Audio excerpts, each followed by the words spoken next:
नमस्कार। आज हम एक बेहद दिलचस्प और गर्मागर्म चर्चा का विश्लेषण करने वाले हैं। हाल ही में एक एक्सपर्ट पैनल ने पश्चिम बंगाल में एक बहुत बड़े, बल्कि यूं कहें कि एक राजनीतिक भूकंप वाले बदलाव की भविष्यवाणी की है।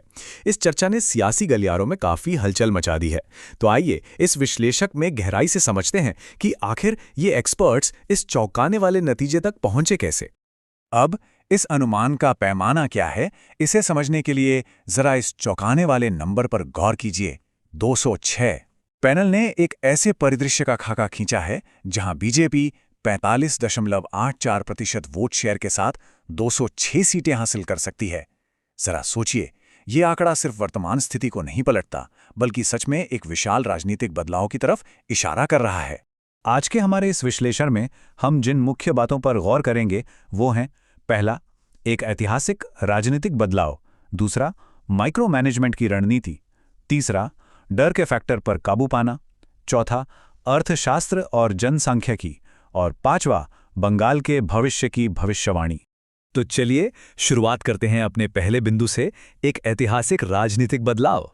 बंगाल में सत्ता परिवर्तन कितनी दुर्लभ घटना है, ये बात इतिहास खुद बयां करता है। जैसा कि पैनल ने बताया, पिछले करीब 80 सालों में पश्चिम बंगाल ने सरकार में सिर्फ 3 बुनियादी बदलाव देखे हैं। पहले कांग्रेस का दौर, फिर लंबा वामपंथी या सीपीआई-एम का युग, और उसके बाद मौजूदा टीएमसी का समय। मतलब साफ है, यहां होने वाला कोई भी नया बदलाव बस एक आम चुनाव नहीं है, बल्कि एक पीढ़ीगत घटना या जनरेशनल शिफ्ट है। सरकारें यहां रातों रात नहीं बदलती। और यहीं पर विश्लेषकों ने एक बहुत ही दिलचस्प ऐतिहासिक विडंबना की ओर इशारा किया है। याद है 2011 में क्या हुआ था? ममता बनर्जी ने वामपंथियों को सिंगूर जैसे उद्योगों और उनकी पूंजीवादी गलतियों का फायदा उठाकर ही तो हराया था। लेकिन आज उसी टीएमसी को हराने के लिए बीजेपी उसी पूंजीवाद और औद्योगिकरण का वादा कर रही है जिसका टीएमसी ने कभी कड़ा विरोध किया था। है ना दिलचस्प बात?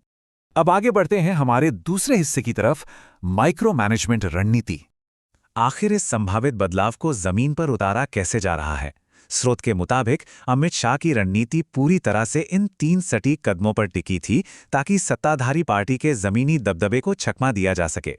पहला कदम, मतदाताओं के मन से डर को पूरी तरह बेअसर करना; दूसरा, राजनीतिक घुसपैठियों को दरकिनार करना; और तीसरा, बूथ स्तर पर अपने कैडर को मजबूत और सशक्त बनाना। और इस पूरी रणनीति को हवा देने के लिए डिजिटल दुनिया का जमकर इस्तेमाल हुआ। पैनल का कहना है कि नैरेटिव गढ़ने और एक नई लहर पैदा करने के लिए लगभग 3000 सोशल मीडिया इन्फ्लुएंसर्स का एक विशाल नेटवर्क तैनात किया गया था। ये कोई छोटा नंबर नहीं है। रणनीतिक बारीकी का एक और बड़ा उदाहरण था प्रवासी समुदायों को साथ लाना। पैनल के अनुसार